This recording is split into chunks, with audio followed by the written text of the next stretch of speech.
Oh, hey guys. Today my dad and I are doing another movie review. Today we will be reviewing Lilo and Stitch. I think that this I think that this movie was amazing, and the graphic on Stitch was just like perfect. It looked real, and it just it amazed me how they could do something that good, but people are getting better at making things look realistic these days. Um, all the actors in this movie were amazing, and my favorite character had to be Stitch. He's a cute, cuddly troublemaker that just never stops being silly. My favorite part of the movie was when the Grand Councilwoman came down to get Stitch, and she in she instead of bringing Stitch up to their planet, she let Stitch stay on Earth with his family. My least favorite part of the movie was when Stitch thought he was a bad pet, and he went back to the animal shelter and got in his cage and stayed there for the whole night. And then they were trying to search for him. And that kind of made me cry a little. But I'm gonna give this movie a 10 out of 10 because I loved everything about it. I think this was kind of better than the original, to be honest. Dad, your turn. Bye, guys.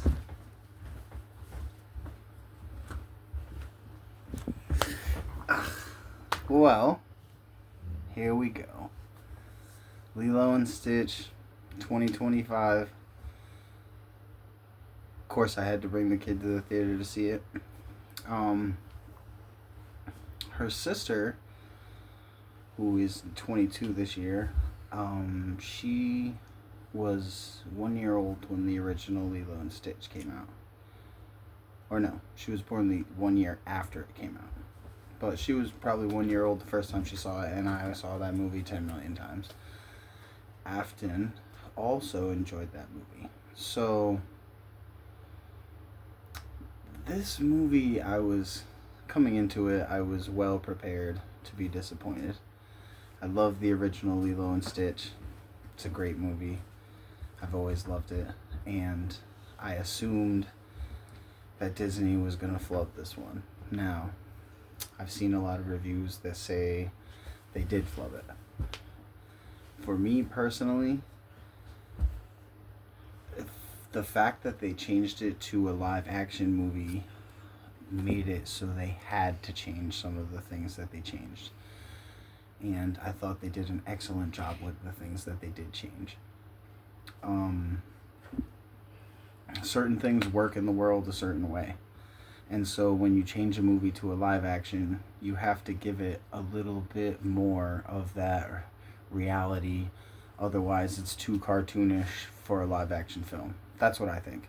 And so the changes they made in this movie I thought were excellent, and it imbued the movie with the same sense of family, but they just did it in a little bit different of a more realistic twist as far as I'm concerned. As far as that goes, I thought the cast of this movie was awesome. Tia Carrera, I've loved her since Wayne's World. Partying Time is indeed excellent. Amy Hill, I think you'd recognize her from, she was in one of the Friday movies. She's been in a few TV series that my kids watched, so I've always enjoyed her. I thought she was great. Now, as far as the two lead actresses, I thought the sisters were the strongest part of this movie because they used human beings in it this time. These girls were great. The younger girl's name, Lilo, in real life, her name is Maya Kealoha. She is Hawaiian, which was awesome because it was really cool that they actually got a Hawaiian kid to play Lilo because she looked the part and she sounded the part and She was a little ferocious creature. I loved her. She was so cool in this movie. And there was also Sydney Agudong. Not sure exactly how to say her name. She's also Hawaiian. She played Nani, and she was also excellent in this film. As far as Stitch, the alien designs and everything went, they didn't look necessarily realistic, but they did look awesome. So this movie, if your kid liked the original Lilo and Stitch, they'll probably like this one. If your kid is new to Lilo and Stitch, they'll probably enjoy this movie. If you like family films, you'll probably enjoy this movie. I'm going to give it a strong 8 out of 10, and I hope that you guys comment in the comments. Please give us some movie ideas. Let us know what you thought of this movie, and we'll see you on the next one. Have a good night.